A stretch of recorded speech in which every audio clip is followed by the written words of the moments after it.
Our sages in Masechet Kala make a remarkable comment about the funeral procession of Aharon HaKohen, the great Aharon. His death is mentioned again in this week's Parasha, first mentioned in Parashat Chukat, and again repeated this week's Parasha, Matot-Masei, in Masei, that Aharon died. The only yahrzeit explicitly mentioned in the Torah that he died on the first day of the 5th month, Rosh Chodesh Av. And Masechet Kala says an incredible thing. The sages say, you know what happened at the funeral procession of Aharon? There were 80,000 young men who all bared the same name as Aharon, all called Aharon, who walked behind him before his final march to his burial on Hor HaHar. Why is it that 80,000 people were called Aharon? Because the sages continue to say that there were 80,000 homes where there was a lack of shalom bayit. Husbands and wives were not getting on. They were considering divorce. And it was none other than Aharon HaKohen which went out of his way to ensure that there would be peace in the home. And to recognize the efforts of Aharon, they named their children Aharon.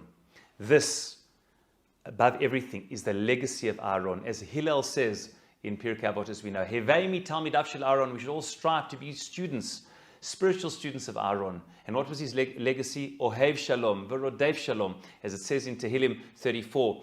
Mi'aisha chafetz chaim, you want to be a person who loves life, what should you do? Bakesh shalom v'radfehu, you should request shalom, look out for shalom, and pursue peace. That was the position of Aharon, and that was his main role in the Jewish people. What a lesson for each and every one of us to be like the students of Aharon. There's often strife within the home. There's often strife in families. There's often machlok and discord in communities, in societies, and within the Jewish people, especially during the month of Av. As we know, sinat chinam, baseless hatred, is the cause of the destruction. And we need so much, and perhaps that's why, ironically, in history it has been that Dafka Aharon HaKohen's death took place in the beginning of the month of Av. Maybe perhaps for the future, when the Jewish people would need to reflect on sinat chinam, and as Rav Kook said, ahavat chinam, baseless love, to judge each other favorably, and to find a way forward as a people. It is dafka, the personality and legacy of Aharon, of Aaron, which is so needed today. Each and every one of us finds ourselves in situations where there is discord. We need to be like the children of Aharon, not only to want peace and request it, but to pursue it. If there's a strife between husband and wife, don't wait for the other person. Don't be passive.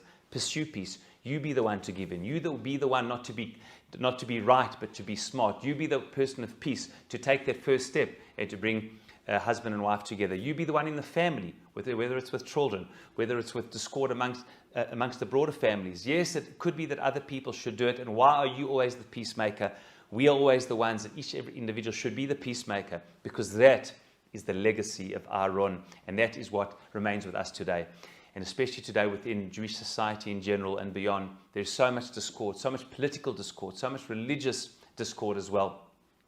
And it's so important that each and every one of us follow the legacy and light of Aharon, for us to take the initiative, to us to not only to be the national peacemakers, to be the peacemakers in every endeavor that we find ourselves. There are enough people and journalists and political commentators and beyond who remind us how different we are and how much we don't have in common, and highlight specifically in the political milieu of today the specific differences, highlight them, focus them, and always show how different we are.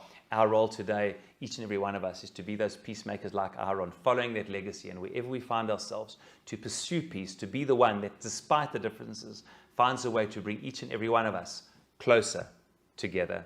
Shabbat Shalom. Chodesh Tov U'Mvorach.